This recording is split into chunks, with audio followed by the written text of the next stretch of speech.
오늘 말씀에 보면 엘리사가 죽었다고 그러죠. 이스라엘 사람들에게 그 가장 큰 어떻게 보면 위로가 되는 말씀을 대언해주는 엘리사가 죽었다고 성경은 기록하고 있습니다. 그저 한 사람의 죽음이 아니라 어떻게 보면 이스라엘 백성들한테는 되게 큰 어떤 기둥과 같은 사람이 죽었고 사라진 것이기 때문에 이스라엘 백성들이 느끼는 어떤 허무함 또 상실감은 우리가 생각하는 것과 조금은 다를 거라고 생각을 합니다. 엘리사가 죽은 이후에 안타깝게도 이스라엘 백성들의 현실은 그렇게 좋아지거나 나아진 적은 없던 것 같습니다. 오늘 앞에 말씀에 보면 시기 때마다 찾아오는 도적들로 인하여 엘리사 죽음 이후에도 이스라엘 백성들은 여전히 어려움을 겪고 있는 것을 보게 됩니다. 성경을 통해서 우리가 한 가지 중요한 지혜를 깨닫게 돼요. 여러분 노트 한번 이렇게 써놓을까요?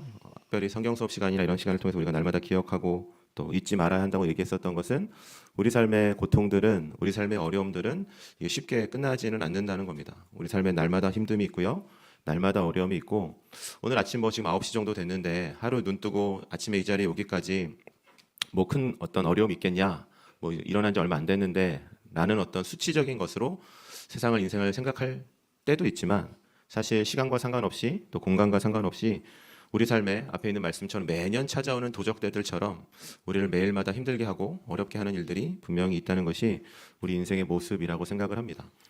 그런 면으로 보면 저도 그렇고 우리 선생님들도 그렇고 여러분들도 그렇고 다 위로가 필요한 사람들이라고 생각을 합니다. 옆에 있는 친구 한번 보세요. 얼마나 위로가 필요해요. 이렇게 옆에 있는 친구한테 축복하면서 이렇게 얘기하겠습니다. 불쌍하다, 위로한다, 힘내라. 여러분 그것이 우리가 날마다 입에 담고 살아야 하는 우리의 말이라고 생각을 합니다. 사방으로 우겨쌈을 당하는 어려운 일들이 있을 때, 그리고 앞에 있는 말씀처럼 정기적으로 혹은 내가 예측하지 못했었던 어려움들이 있을 때 인간이 하는 그 일에 대해서 오늘 말씀은 우리에게 알려주고 있습니다. 앞에 있는 말씀 한번 잘 보세요, 여러분. 누가 됐든 어떤 사람이 죽었을 때 그것을 추모하고 기억하는 것은 인간이 가지고 있는 가장 본능적인 마음이라고 생각을 합니다. 죽음에 대해서 누가 함부로 얘기할 수 없고 죽음에 대해서 누가 가볍게 얘기할 수도 없죠. 그것이 인간이 가지고 있는 본능적인 본질이라고 생각을 합니다. 그런데 앞에 있는 말씀 보시면 되게 좀 황당한 말씀이 있어요.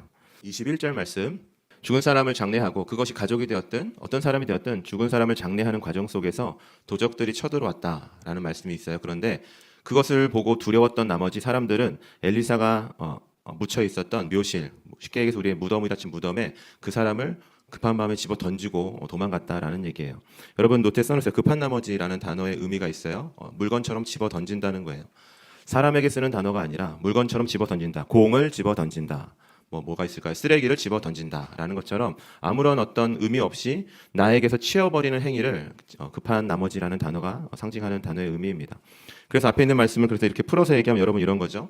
어려움이 왔을 때, 자기 안에 어떤 두려움이 왔을 때, 지금 당장 내가 급하게 처리해야 할 일이 왔을 때 이스라엘 백성들이 집어 던졌던 것은 결코 집어 던지면 안 되는 것들을 집어 던지게 되었다라고 우리가 이해할 수 있는 말씀입니다. 말씀에는 그렇게 되어 있지 않지만 조금은 우리가 깊이 좀 다른 면으로 생각을 해보면 좋을 것 같아요. 이 모습, 급한 마음이 있을 때 집어 던지는 이 모습을 오늘 말씀에서는 시체라고 되어 있지만 여러분 이거를 동일하게 죽어 있었던 엘리사로 적용을 해서 생각을 해봐도 우리에게 하나님이 주시는 인사이트가 있다고 생각을 합니다. 노트에 써놓으세요, 여러분. 엘리사, 성경에서 구약은 보통 하나님의 말씀을 상징합니다. 하나님의 말씀을 상징해요. 그래서 여러분 이 앞에 있는 말씀을 조금 풀어가지고 쉽게 다른 면으로 이야기를 하면 이런 겁니다. 사람들이 급한 일이 왔을 때, 사람들이 어려운 일이 왔을 때, 사람들이 당장 해결해야 되는 일이 왔을 때, 그런데 그것을 해결하지 못할 때 엘리사를 던졌다 라고 이해할 수 있는 말씀이기도 하고, 만약에 엘리사를 던졌다라는 말로 우리가 풀어서 적용한다고 하면 엘리사가 뭐라고 여러분? 하나님의 말씀이라는 거예요. 그래서 지금 이렇게 쭉 돌아왔지만 쉽게 설명하면 이런 겁니다. 여러분 노트에 써놓으세요. 우리 인생에 우리가 바쁘고 우리가 분주하고 내가 무언가 쫓기면서 내가 당장 무언가를 해야 될 때 우리가 쉽게 던져버리는 것, 물건처럼 집어 던지는 것, 물건처럼 멀리 떠나보내는 것이 뭐냐면 하나님의 말씀이라는 거죠. 하나님의 말씀 우리가 그렇게 대할 때가 많이 있다는 겁니다. 내가 급한 일이 있고 도적대가 쳐들어오고 지금 당장 내 앞에 시험이 있고 지금 당장 내 앞에 해야 할 업무가 있을 때 여러분 우리의 삶을 잘 돌아봅시다. 우리가 그때 말씀 그대로 하면 하나님의 말씀을 붙들고 살아야 하는 것이, 하나님의 말씀을 의지하고 살아가야 하는 것이, 아침마다 우리가 배웠었던 말씀처럼 주의 말씀은 내 발의 등이요 내 길의 빛입니다. 하나님의 말씀을 따라 공부하고 가르치고 함께 생활하는 것이 하나님이 우리에게 요구하시는 삶인 줄 믿습니다. 동의하시면 아멘. 그러나 우리가 바쁘고 내 마음이 어렵고 또는 내가 원하든 원치 않든 내 안에 여러 가지 어려움이 생기면 우리가 가장 먼저 손에서 놔버리는 건 뭐냐면 하나님의 말씀이라는 거죠. 가장 먼저 던지는 건 뭐냐면 하나님의 말씀이라는 거죠. 여러분, 그것이 이스라엘 백성들의 모습을 통해서 우리에게 보여주시는 말씀입니다. 여러분, 시체를 던졌던 사람, 혹은 엘리사의 시체를 던졌던 사람, 혹은 엘리사를 버리고 도망쳤던 사람, 하나님의 말씀을 버리고 도망쳤던 사람들의 이유가 있죠. 여러분, 노트에 써놓으세요. 사람들이 도망쳤었던 이유는 딱 하나예요. 살기 위해서였어요. 살기 위해서 그들은 엘리사의 무덤, 엘리사의 시체가 있는 무덤도 버리고 그 안에 두려웠던 나머지 또 다른 시체를 던져 버리고 그들이 살기 위해서 그들은 도망쳤습니다. 그런데 오늘 다른 또 20절 뒤에 있는 말씀을 보면 그렇게 살기 위해서 도망쳤던 사람들이 있는 반면에 그렇게 던져졌던 시체, 완전히 죽었던 시체, 이제는 모든 소망이 끊어졌던 사람이 엘리사와 몸을 딱 맞는 순간, 엘리사의 시체와 몸을 딱 대는 순간 말씀에 뭐라고 기록되어 있어요? 그 죽었던 시체가 다시 살아났다라고 되어 있어요. 그래서 오늘 말씀을 잘 보면 두 부류의 사람이 아이러니하게 기록되어 있습니다. 한 명은 어떤 사람이에요? 살기 위해서 하나님의 말씀을 버리고 떠났던 사람들.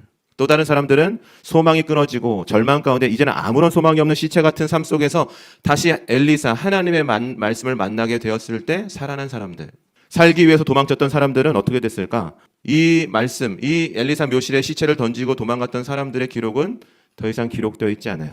살았는지 죽었는지 알 수는 없지만 분명히 알 수 있는 것은 그들이 하나님의 말씀을 떠나 하나님의 말씀을 버리고 두려운 나머지 자신의 길, 자신의 살 길을 위해서 찾아갔고 성경은 그들의 삶을 기록하고 있지는 않습니다. 그런데 시체로 던져졌던 사람들, 말씀하고 붙었던 사람들, 말씀과 다시 연결했던 사람들은 성경은 분명히 기록하고 있어요. 그들이 시체였지만, 죽은 사람들이었지만 다시 하나님의 능력으로 살아났다고 성경은 이야기하고 있다는 거죠.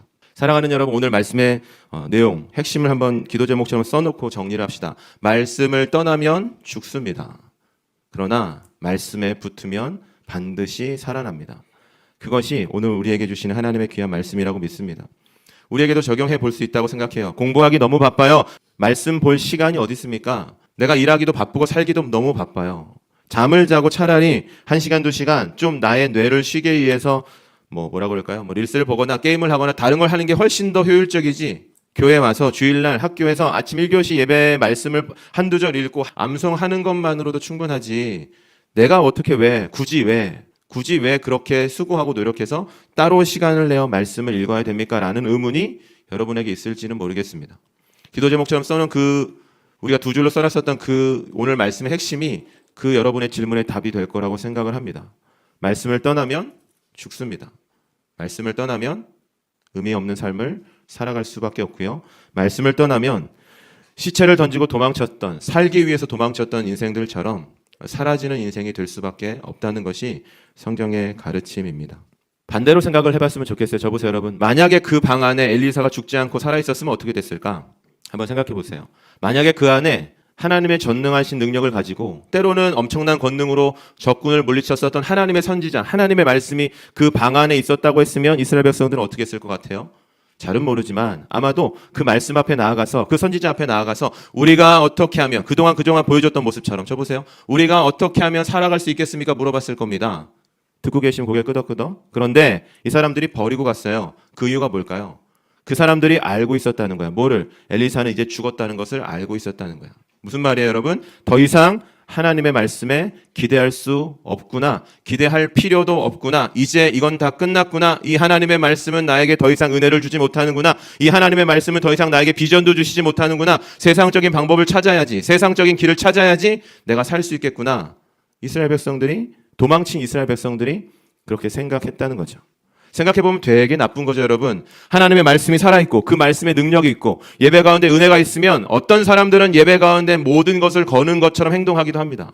그러나 그 예배의 자리를 떠나서 하나님의 말씀을 떠나서 이제는 더 이상 예배와 하나님의 말씀이 내 삶에 구체적으로 일하실 수 없다는 생각이 들면 어떻게 한다고요? 가차없이 하나님의 말씀을 집어던지는 인생을 산다고요. 친구들 사이에 들어가서 하나님의 말씀을 집어던져요. 이거 하나님의 말씀 별로 가치 없어, 의미 없어. 친구들 사이에서 내가 공부하는 데 있어서 내가 수업하고 교실에 어떤 영향도 끼칠 수 없어. 마치 쓰레기를 버리는 것처럼, 마치 똥을 피하고 버리는 것처럼 하나님의 말씀을 버리는 사람들이 될 수도 있다는 것이 이 사람들이 보여주는 무서운 모습이죠. 사랑하는 여러분, 상황과 시간과 공간에 따라서 하나님의 말씀을 붙들기도 하고 하나님의 말씀을 가차없이 버리지 않는 저와 여러분들 되시길 예수님의 이름으로 축복합니다. 아멘. 날마다 하나님의 말씀에 붙어있는 날마다 하나님의 말씀에 붙어 살아가는 저와 여러분들이 되셨으면 좋겠습니다. 아이러니하게도 나는 이제 다 끝났다, 아무 소망이 없다, 아무 희망이 없다 라고 생각했었던, 그렇게 스스로 움직일 수조차 없는 시체가 어떠한 일에 의해서 하나님 말씀에 딱 붙어졌을 때 여러분 이 말씀이 어떻게 보이세요? 죽었던 한 생명이 하나님의 말씀에 붙어 있는 것만으로 살아나는 것을 보게 돼요. 손들지 않아도 돼요. 여러분, 시간을 떼어서 말씀을 읽는 분, 아침마다 성경을 읽고 통독하는 거 말고 여러분 개인적인 시간에 말씀을 한 절이라도 한번 손으로 써보시는 분, 잠들기 전에 하루를 왔다 갔다 하면서 한 편의 설교라도, 아니 한 편의 성경을 읽어주는 것이라도 여러분 귀에서 떠나지 않고 듣고 계신 분들이 혹시나 우리 가운데 있다면 확신합니다. 그 사람들에게 하나님의 비전이 있을 줄 믿습니다. 그 사람들에게 하나님의 놀라우신 위로가 있을 줄 믿습니다. 죽었던, 아무런 소망 없이 죽었었던 시체 같은 인생이라 하더라도 하나님 말씀을 가까이 하는 사람들에게 반드시 소망이 있을 줄 믿습니다. 동의하시면 아멘. 그러나 저 바빠요. 공부하기 바빠요. 살기 바빠요. 쉬기 바빠요. 그러니까 이 예배의 자리에서는 예배를 드리며 말씀을 보지만 내 삶의 자리에서는 가차없이 말씀을 집어던지고 살 거예요. 남들 다 이렇게 살잖아요 라고 얘기하는 사람들이 있다면 이것도 100% 확신하는 거죠. 말씀을 떠나면 죽은 인생을 살아갈 수밖에 없습니다. 사라지는 인생을 살아갈 수밖에 없을 것입니다. 사랑하는 여러분, 말씀을 가까이 하는, 말씀에 붙어있는, 말씀 그대로 복 있는 사람은 얘들아 주야로 하나님의 말씀을 묵상하는 사람들이야. 주야로 하나님의 말씀을 사모하는 사람들이야. 여기서 주님을 만난 사람들 생각해 보세요. 우리 선생님들, 저와 여러분들의 모든 삶을 되돌아봅시다. 우리의 삶을 만지셨었을 때, 우리가 하나님 앞에 헌신하기로 결정했었을 때, 우리가 하나님 앞에 때로는 통곡하고 회개했었을 때는 우리의 감정과 상황이 나를 그렇게 몰고 간 것이 아니었어요. 그 모든 한가운데에서는 하나님의 말씀이 있었습니다. 아무에게나 들려주시는 하나님의 말씀이었지만, 저 보세요. 아무나 쉽게 지나가는, 그냥 우리가 맨날 외웠었던, 하나님이 세상을 이처럼 사랑하사 독생자를 주셨으니 그를 믿는 자마다 멸망하지 않고 영생을 주시겠다는 어려서부터 들었었던 아무런 가치 없어 보이는 말씀이었지만, 내가 그 말씀을 그냥 귀로 말로 하는 것이 아니라 그 말씀에 딱 붙게 되었을 때 내가 이렇게 살다 죽어도 좋겠다라고 생각할 정도로 우리가 삶을 드리게 되었어요. 그때가 언제였냐면 하나님의 말씀에 붙어 있을 때였어요. 사랑하는 여러분, 하나님의 말씀을 떠나지 않고 날마다 가까이 살아가는 복 있는 사람들이 되시길 축복합니다. 아멘. 어제 스피치 콘테스트를 이렇게 보는데 재밌더라고요. 말을 참 잘하더라고요. 그죠? 여러분. 그죠? 여러분 친구들 말 잘하죠?